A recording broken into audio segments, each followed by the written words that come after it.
Om Swastiastu, perkenalkan nama saya Nerlin Ristiani dengan NIM 2520003. Hari ini saya akan membahas fenomena yang sedang ramai di kalangan anak muda, yaitu psikologi online dan tren self-diagnosis di media sosial. Topik ini saya pilih karena sangat relevan dengan kehidupan kita sehari-hari. Banyak yang mencoba mengenali dirinya lewat tes kepribadian atau konten kesehatan mental di Instagram atau di TikTok. Fenomena ini menarik, tetapi juga menimbulkan pertanyaan besar. Apakah hasilnya bisa dipercaya?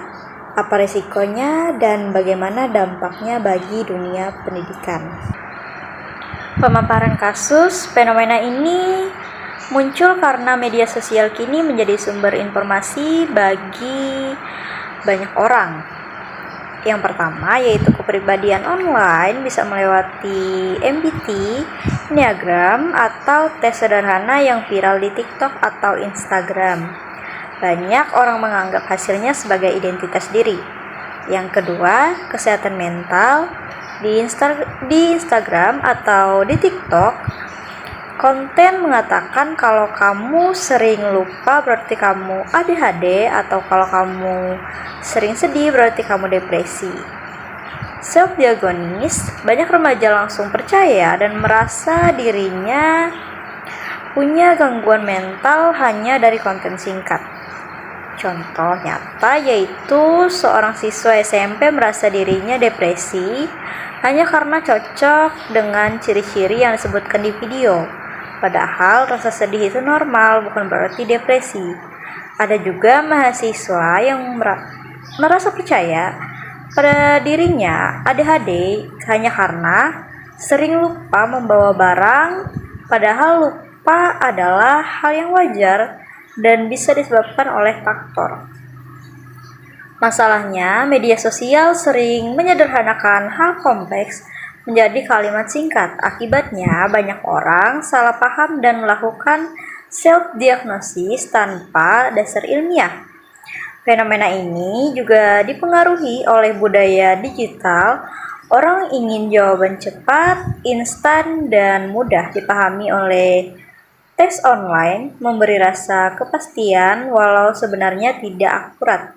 Inilah yang membuat fenomena ini semakin marak. Adapun analisis teori yang pertama yaitu validitas tes psikologi online. Tes psikologi yang sah harus melalui penelitian panjang. Uji validitas yaitu apakah benar mengukur hal yang dimaksud, dan reliabilitas yaitu apakah hasilnya konsisten. Tes di media sosial biasanya dibuat untuk hiburan, bukan penelitian. Jadi hasilnya tidak bisa dijadikan dasar ilmiah. Tes online hanya bisa dianggap sebagai refleksi ringan, bukan diagnosis. Contoh, MBTI sangat populer tetapi banyak ahli psikologi mengkritik karena tidak memenuhi standar ilmiah yang ketat. Teori psikometri menekankan bahwa sebuah alat ukur harus melalui uji coba populasi, analisis faktor, dan standar normatif. Tes online juga jarang memenuhi syarat ini. Yang kedua yaitu resiko psikologis. Self-diagnosis digital, salah label, orang merasa dirinya sakit padahal tidak, kecemasan berlebihan, anak jadi takut atau khawatir karena merasa punya gangguan, self-fulfilling prophecy, karena percaya dirinya ADHD atau depresi, perilakunya berubah sesuai label itu. Stigma diri, anak merasa berbeda, minder, atau tidak mampu, padahal belum tentu benar.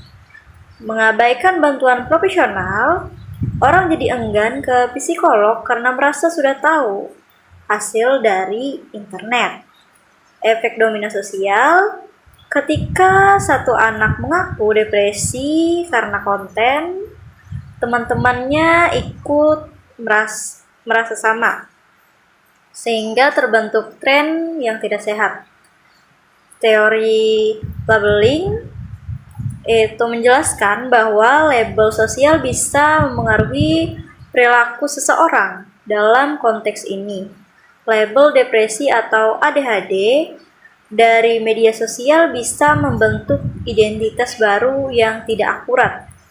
Yang ketiga, batas etika konten kesehatan mental di internet. Konten seharusnya memberi edukasi, bukan menakut-nakuti.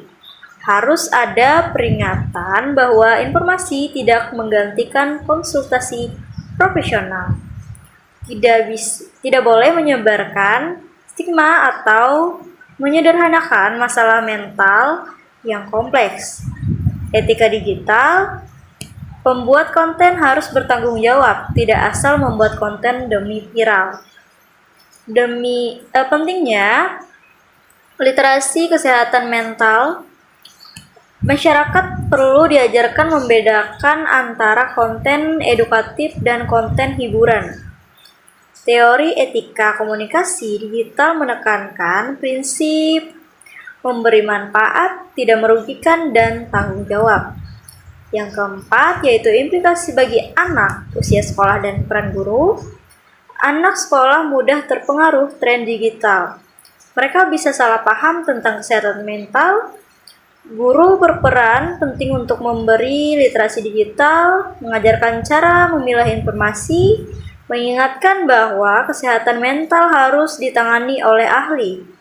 Guru juga bisa menanamkan pendidikan karakter, mengajarkan anak untuk mengenali diri dengan cara yang sehat, bukan lewat label instan dari internet. Guru perlu menciptakan ruang aman di kelas untuk diskusi tentang kesehatan mental, sehingga anak tidak mencari jawaban instan di media sosial.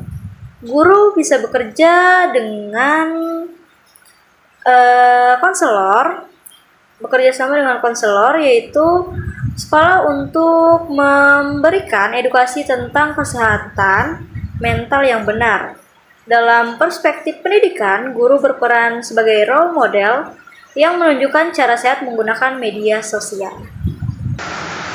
Adapun refleksi dan solusi, yaitu fenomena ini berdampak besar bagi individu, bisa menimbulkan kecemasan, salah penanganan, bahkan menurunkan rasa percaya diri.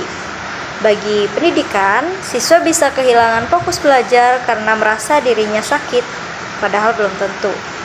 Sebagai calon guru, kita harus membimbing anak agar tidak mudah percaya tes online, menekankan pentingnya konsultasi dengan psikolog bila ada masalah serius, mengajarkan berpikir kritis dan literasi digital, menjadi teladan dalam penggunaan media sosial, mengintegrasikan topik kesehatan mental ke dalam pembelajaran karakter, memberikan contoh nyata, misalnya guru bisa menunjukkan perbedaan antara tes hiburan dan tes ilmiah, sehingga anak paham bahwa tidak semua informasi di internet bisa dipercaya.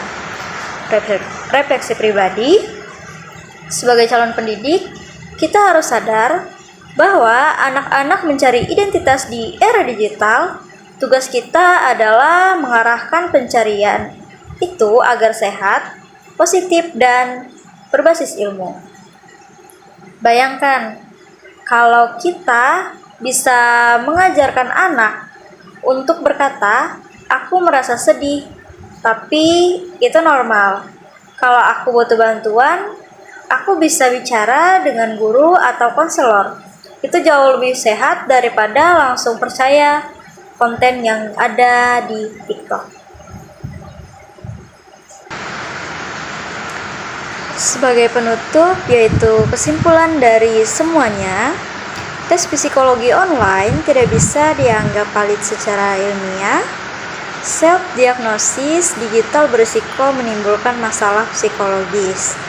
Konten kesehatan mental di internet harus dibuat dengan etika yang jelas. Dan bagi anak sekolah, guru berperan penting untuk membimbing agar mereka tidak salah paham. Sebagai calon pendidik, mari kita jadikan literasi digital dan kesehatan mental sebagai bagian dari pendidikan karakter anak.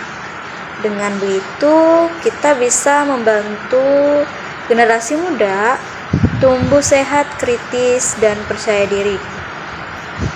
Sekian penjelasan dari saya.